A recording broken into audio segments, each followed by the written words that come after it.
en colorant un mot tout à l'heure, nous sommes de ceux qui pensent qu'il y a des zones d'ombre dans cet incendie. Mais avant d'en parler, je vais passer la parole au DP de la vitrine qui est parmi nous ce matin. Il s'agit de Bernard Owona. Bernard Owona, vous dites que Cyrus Ngo a eu raison de Motazeux.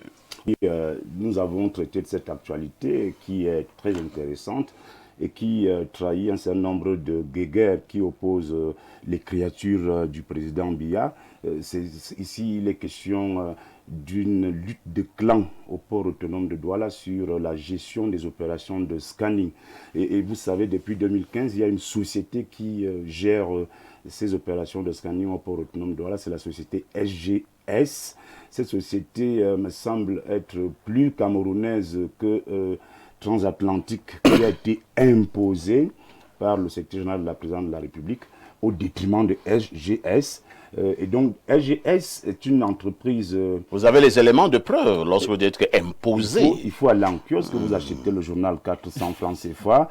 J'en parle avec beaucoup d'autorité parce que j'ai traité personnellement de cette actualité. Et je vous informe, quand vous voyez les photographies qui sont à la une de notre journal de ce matin, il y a le SGPR qui est là, qui a soutenu et imposé la société. Est-ce que nous allons dire qui a soutenu et imposé parce que nous avons quand même eu une correspondance. Il y a eu une réunion. Attendez, Bernard Owona, où effectivement du code de la présidence, sur haute instruction, on demandait au SGPR de faire venir tous les acteurs afin de trouver une solution. Dès lors, est-ce qu'on va encore dire que le SGPR a imposé ceci? Oui, parce qu'il agissait sur haute instruction. La réunion s'est tenue le 22 janvier au Palais de l'Unité. Tout à fait. La réunion concernait le DG du port autonome, le DG des douanes, un représentant du secrétaire général des services du Premier ministre. Tout à fait. Et la réunion a été présidée par le conseiller technique, M.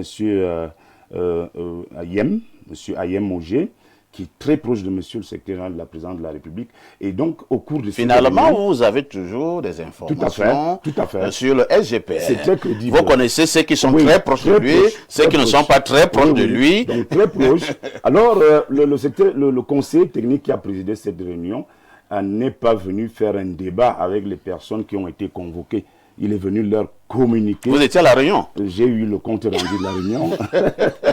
Après, c'est bien d'être introduit. C'est bien d'avoir des antennes partout. Même au palais, on a les antennes.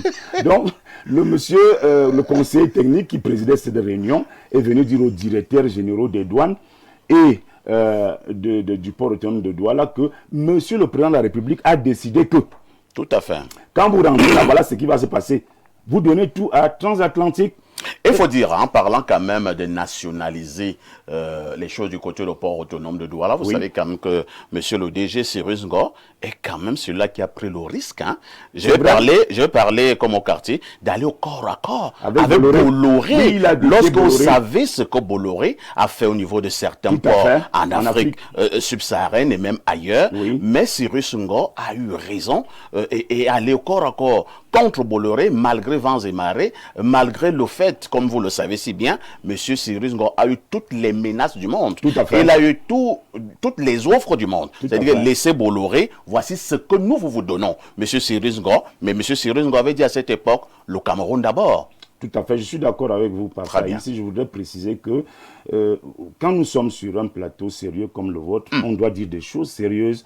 C'est ça qui fait la crédibilité et la notoriété de votre chaîne et surtout la crédibilité également des invités, des personnes que vous conviez à ces débats. Donc, je voudrais vous dire que par le passé, nous avons salué, nous avons vraiment salué les efforts et le travail abattu par le DG du port autonome de Douala qui, comme vous le dites, a réussi à affronter Bolloré, qui n'est pas n'importe qui dans le monde des affaires. Et puis, vous voyez, au Cameroun, et à Douala, au port autonome, avant Cyrus Ngo, il y avait quelque chose, c'était un monopole.